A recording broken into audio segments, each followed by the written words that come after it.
بسم اللہ الرحمن الرحیم الصلاۃ والسلام علیکہ یا سیدی یا رسول اللہ وعلی آلکہ و صحابکہ یا سیدی یا خاتم النبیین۔ محترم دوستو، بخاری شریف کی ایک حدیث آپ کو سنانی ہے اور یہ حدیث ہمارے بہت سے شکوک اور شبہات کو دور کر دے گی انشاءاللہ عز و جل۔ حدیث کا نمبر ہے 6502 اور کتاب الرقاق ہے، یعنی امام بخاری ایک کتاب باندھتے ہیں اور کتاب کا نام رکھتے ہیں کتاب الرقاق۔ رقاق یعنی دل کو نرم کرنے والی جو باتیں ہیں یا احادیث ہیں، وہ ساری انہوں نے اس ایک کتاب کے اندر جمع کی ہیں۔ اب اس کے اندر یہ ایک پھر باب باندھتے ہیں، باب التواضع، یعنی عاجزی اختیار کرنے کے بارے میں یہ باب ہے، اس کے اندر یہ حدیث لے کے آتے ہیں۔ حدیث کا خلاصہ ابتدا کے اندر عرض کر دوں کہ آج کل مرزا جونیئر جیل میں اور مرزا سینئر غلام قادیانی اور دیگر اس قسم کے کئی لوگ ہیں، غلام احمد پرویز ہے، جوید غامدی ہے، تو ایسے لوگوں نے اولیاء اللہ کو جناب بدنام کرنے کے لیے اور اولیاء اللہ کے اوپر تان کرنے کے لیے، اللہ کے بندوں کے اوپر تان کرنے کے لیے بہت سے شکوک اور شبہات پیدا کیے، اور جو ہمارا اسلام کا ایک نظام ہے روحانیت کا، جس کو تصوف کہتے ہیں، صوفی ازم کہتے ہیں، تو اس کو سمجھ لیں کہ ڈی گریڈ کرنے کے لیے مسلمانوں کے ذہنوں کے اندر شکوک اور شبہات پیدا کیے۔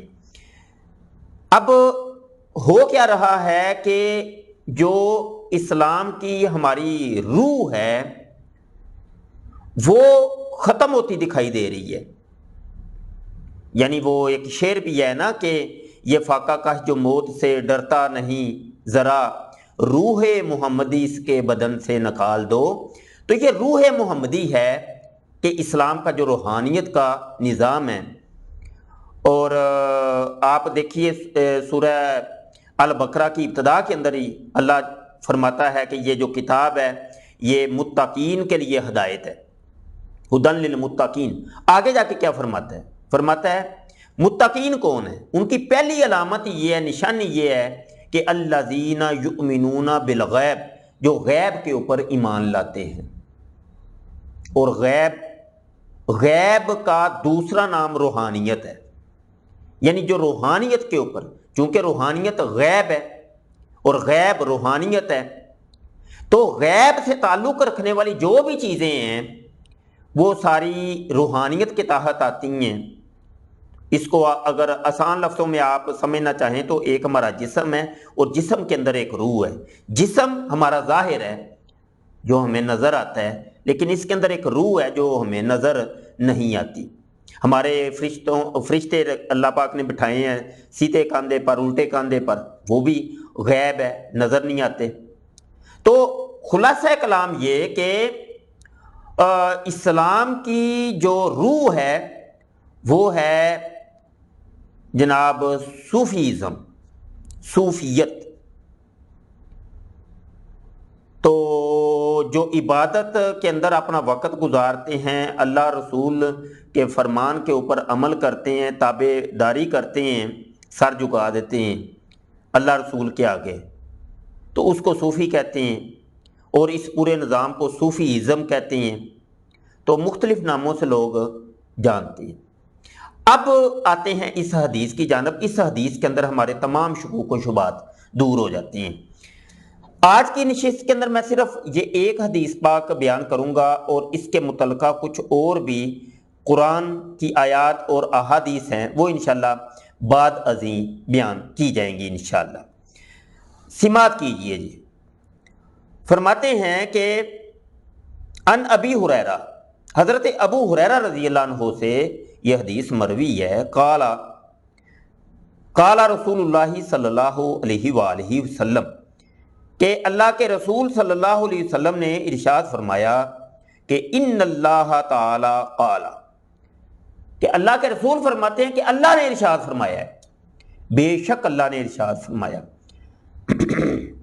اس میں کوئی شک نہیں ہے، یہ حدیث قدسی ہے، اور عربی کا قاعدہ ہے کہ جب کلام کے شروع میں انا حرف مشبہ بالفعل آ جائے تو کلام کے اندر جو شک اور شبہ ہوتا ہے اس کو وہ ختم کر دیتا ہے۔ تو یہاں پہ وہی ہے، ان اللہ علی کل شیء قدیر، تو اس کے شروع میں بھی انا آیا، تو یہاں پر بھی انا کا ذکر ہے۔ ان اللہ تعالی قال، اللہ ارشاد فرماتا ہے، کیا فرماتا ہے؟ من آدھا لی ولیا فقد آذنتہ بالحرب وما تقرب الی عبدی بشیء احب الی مما افترضتہ علیہ وما زال عبدی یتقرب الی بالنوافل حتی احببتہ فکنت سمعہ الذی یسمع بہ وبصرہ الذی یبصر بہ ویدہ التی یبطش بہا ورجلہ التی یمشی بہا وإن سألنی لأؤتینہ ولئن استعاذنی لأعیذنہ وما ترددت عن شیء انا فاعلہ ترددی عن نفس المؤمن یکرہ الموت وانا اکرہ مساءتہ او کما قال علیہ الصلوۃ والسلام۔ ترجمہ سماعت کیجئے۔ حضرت ابو ہریرہ رضی اللہ عنہ سے روایت ہے، انہوں نے کہا کہ رسول اللہ صلی اللہ علیہ وسلم نے ارشاد فرمایا، بے شک اللہ تعالیٰ کا ارشاد ہے، جس نے میرے کسی ولی سے دشمنی کی اس کے خلاف میری طرف سے اعلان جنگ ہے، اور میرا بندہ جن عبادتوں کے ذریعے سے میرا قرب حاصل کرتا ہے ان میں سے کوئی عبادت مجھے اتنی پسند نہیں جس قدر وہ عبادت پسند ہے جو میں نے اس پر فرض کی ہے۔ میرا بندہ نوافل کے ذریعے سے بھی مجھ سے اتنا قریب ہو جاتا ہے کہ میں اس سے محبت کرنے لگ جاتا ہوں۔ جب میں اس سے محبت کرنے لگ جاتا ہوں تو میں اس کا کان بن جاتا ہوں جس سے وہ سنتا ہے، اس کی آنکھ بن جاتا ہوں جس سے وہ دیکھتا ہے، اس کا ہاتھ بن جاتا ہوں جس سے وہ پکڑتا ہے، اور اس کا پاؤں بن جاتا ہوں جس سے وہ چلتا ہے۔ اگر وہ مجھ سے مانگے تو میں اسے دیتا ہوں، اگر وہ مجھ سے پناہ کا طالب ہو تو اس کو پناہ دیتا ہوں۔ میں کسی چیز میں تردد نہیں کرتا جس کو میں کرنے والا ہوتا ہوں۔ جو مجھے مومن کی جان نکالتے وقت ہوتا ہے وہ موت کی بوجہ تکلیف پسند نہیں کرتا، اور مجھے بھی اسے تکلیف دینا اچھا نہیں لگتا۔ آپ نے حدیث کا متن اور ترجمہ اردو زبان میں سماعت کیا، اور یہ ترجمہ بھی مرزا جونیئر جیلمی کے بابے نے یہ ترجمہ کیا ہے، تو اسی کو میں کوٹ کر رہا ہوں جس کے حوالہ جات یہ اکثر اپنی ویڈیوز کے اندر بھی دیتا ہے۔ اب یہاں پر تمام ہمارے شکوک و شبہات دور ہو جاتے ہیں۔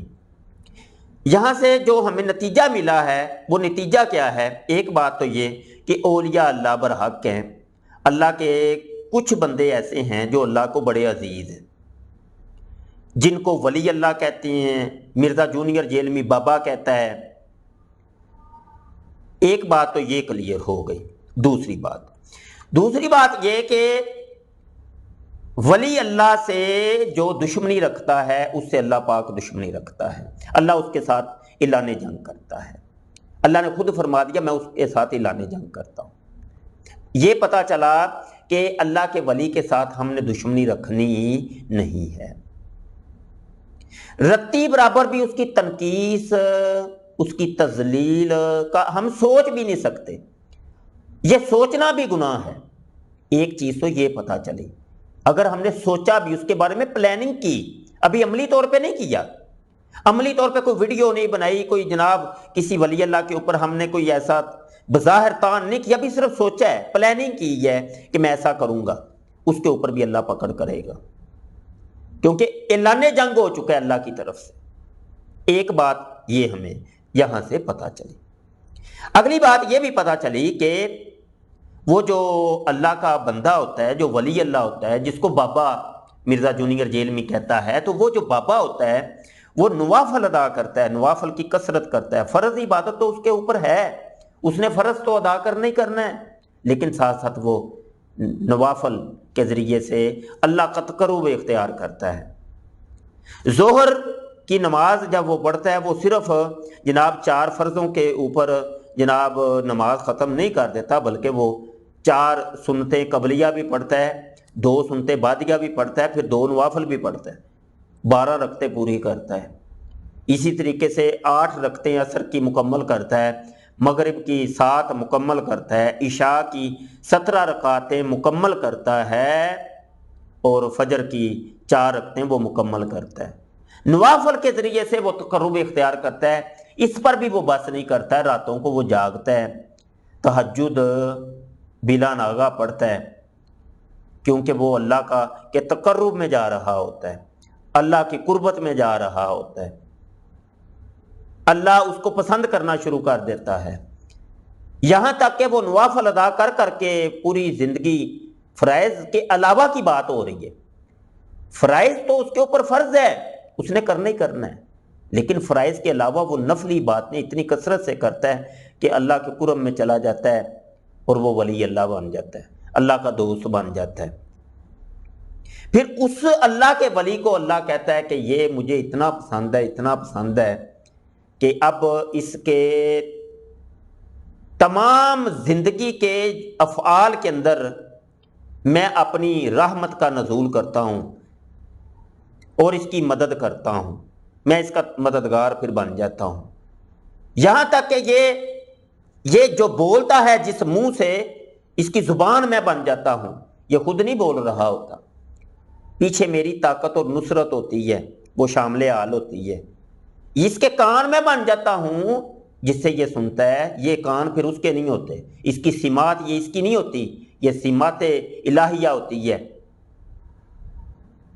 یہ وہی سماعت الہیہ ہے کہ جناب حضرت عمر فاروق رضی اللہ عنہ، حضرت ساریہ رضی اللہ عنہ کو وہ اتنے میلوں سے پکارتے ہیں تو جناب حضرت ساریہ سن لیتے ہیں۔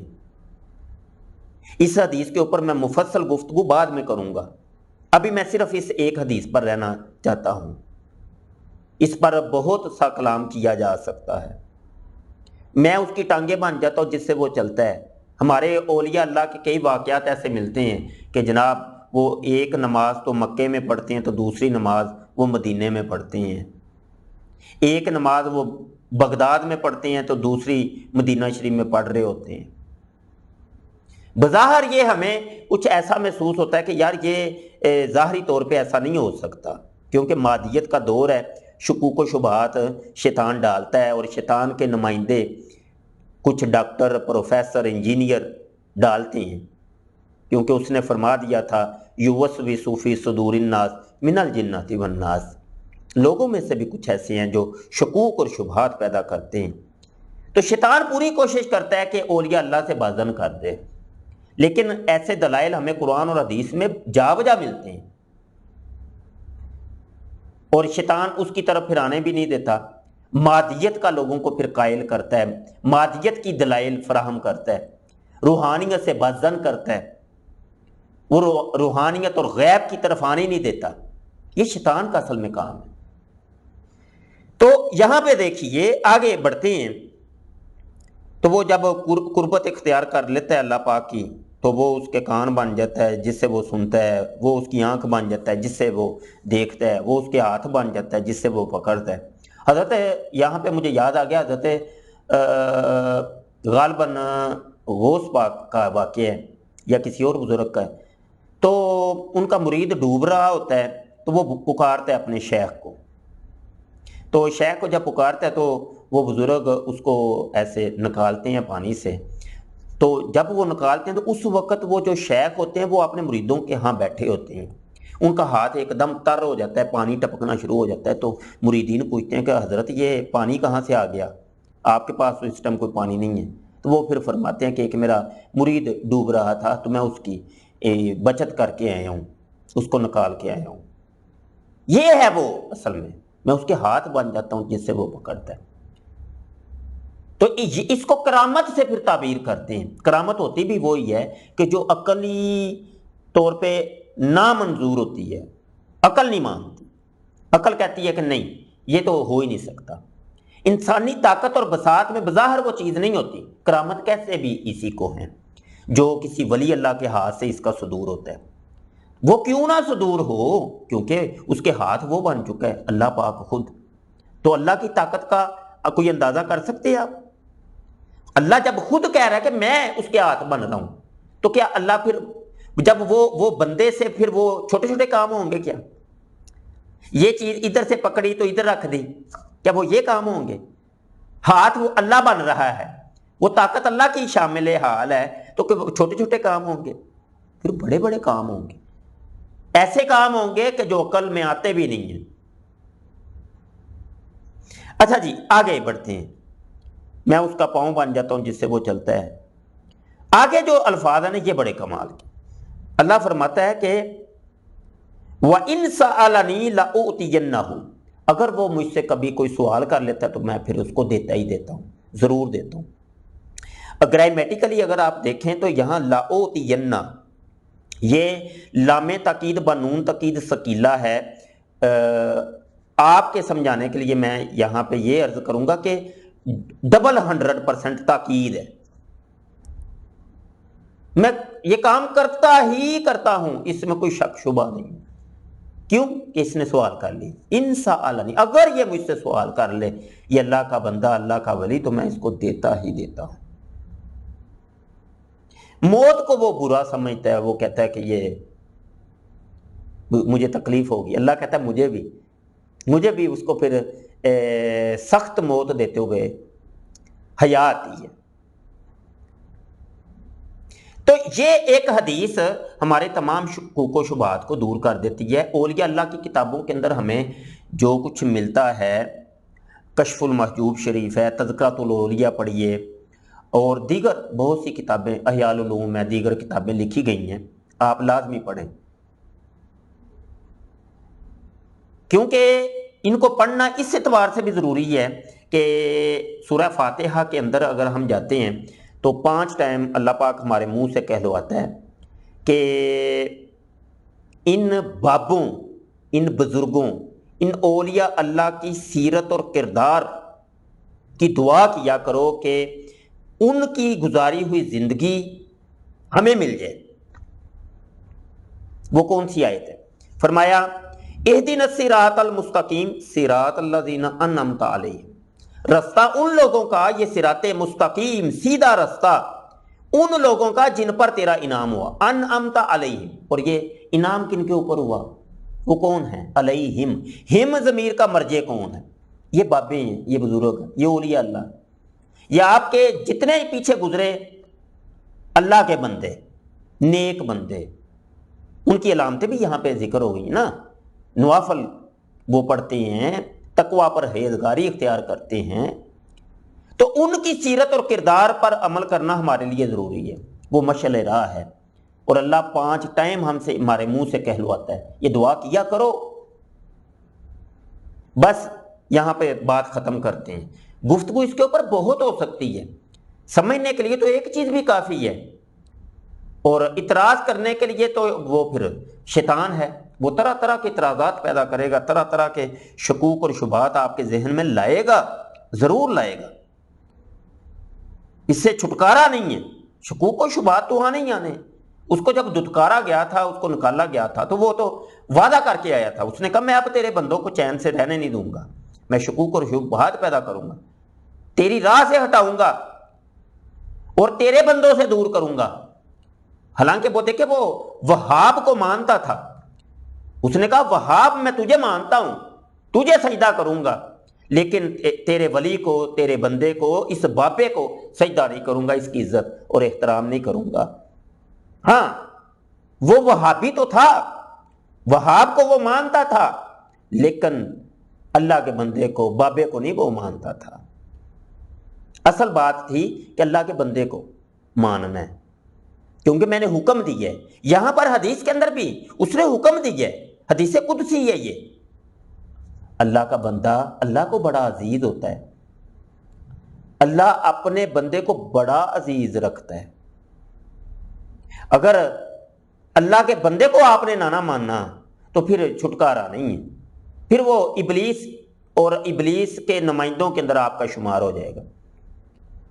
یہ تمام حقائق آپ کے سامنے تھے، اور یہاں پر زیادہ گفتگو اگر کروں گا تو ویڈیو بھی ہماری بڑی طویل ہو جائے گی۔ اس کے اوپر مزید میں انشاءاللہ عز و جل جو حق کے متلاشی ہیں ان کے لیے مزید ویڈیوز لے کے آتا ہوں۔